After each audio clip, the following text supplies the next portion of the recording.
Hi and welcome back. I spent some time over the last couple of days turning the legs for the shop stool project. I'm not going to be doing a lot of explaining during this video. I don't pretend to be an expert wood turner, so I really don't feel like I'm in a position to give anybody any advice, but I will show you how I go about it. I'm using an old lathe that I built when I first started out. It's a little awkward to use and slow, but it gets the job done. The nice thing about it is that it will turn a spindle that's just under 5 feet long, so it's the only lathe that I have that will handle the 20-inch pieces that I need for these legs and stretchers. I'm making the legs out of a hard maple, which was a pretty standard choice for Windsor chairs. Here I'm just using a large roughing gouge to knock off the corners and get down to a basic cylinder. Once I have the basic cylinder, I start using calipers and a parting chisel to define the basic diameters that I need to shape the piece. I usually really take my time during this process. I'll use the calipers with one hand, and then I'll use both hands on the parting tool, and then I'll go back and forth, until I get the right dimension. I don't turn often enough, so I don't have the coordination to use the calipers with one hand and the parting tool with the other and get down to the right dimension. I usually overshoot it and continue turning after the calipers have, defined the right diameter. And then once you have the major diameters laid out, it's just a matter of connecting the 2 points with a smooth line.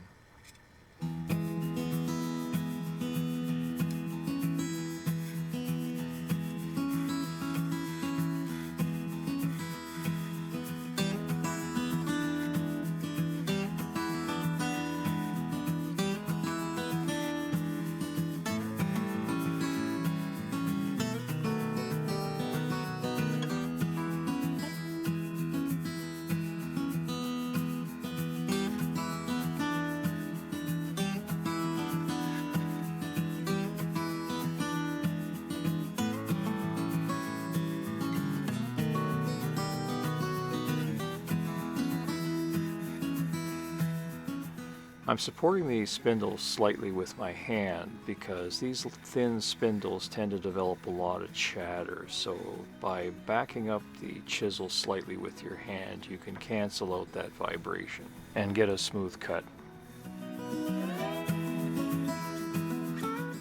I'm not applying a constant pressure here, I'm just backing up the cutting edge when it's working. The minute I stop cutting, I move my hand away from the spindle slightly.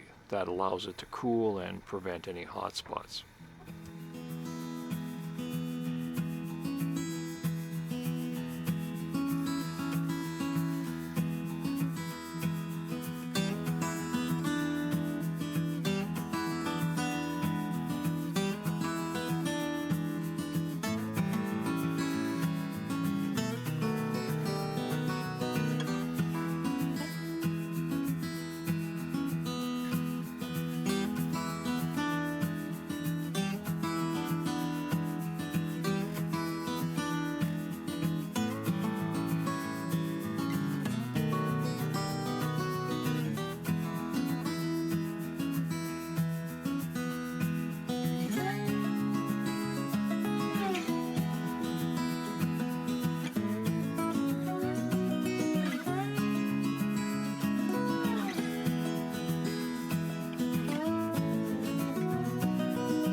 And of course I always finish with the ceremonial burnishing of the piece with the shavings.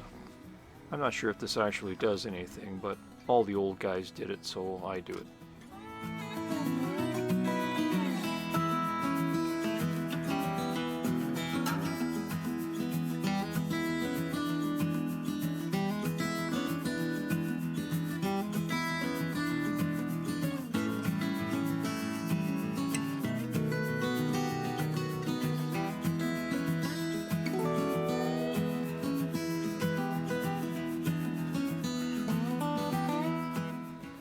When it comes to turning multiples of a given shape, I usually need to take the standard layout drawing that is usually provided with these projects and break it down into something that I can understand.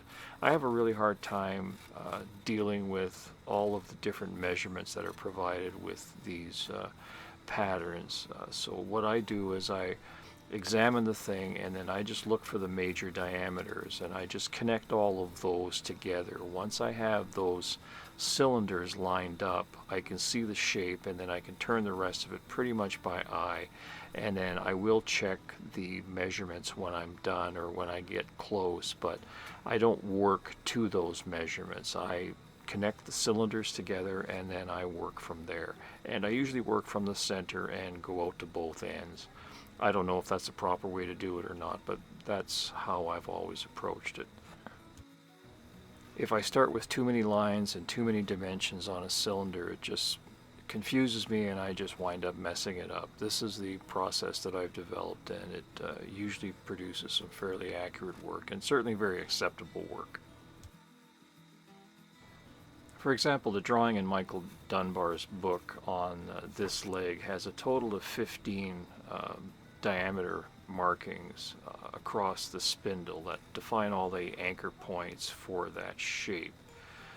But when you examine it more closely, you realize that the shape is really just built with 4 different diameters of cylinders. So if you just get those lengths right and those positions right, then you have enough anchor points to really understand the shape and get it developed.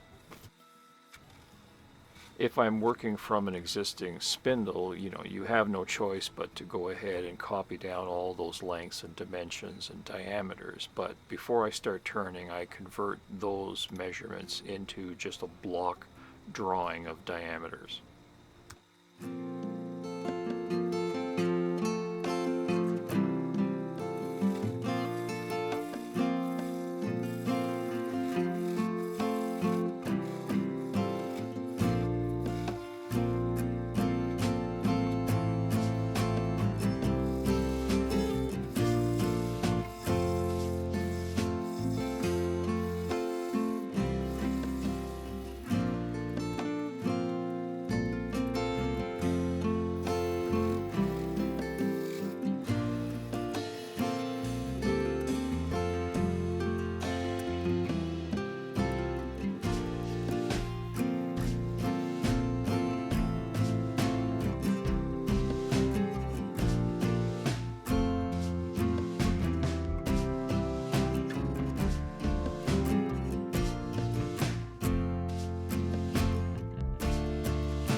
Hi, I'm Dennis, and thanks for watching. If you have any questions, you can contact me by using the email address that I have shown here.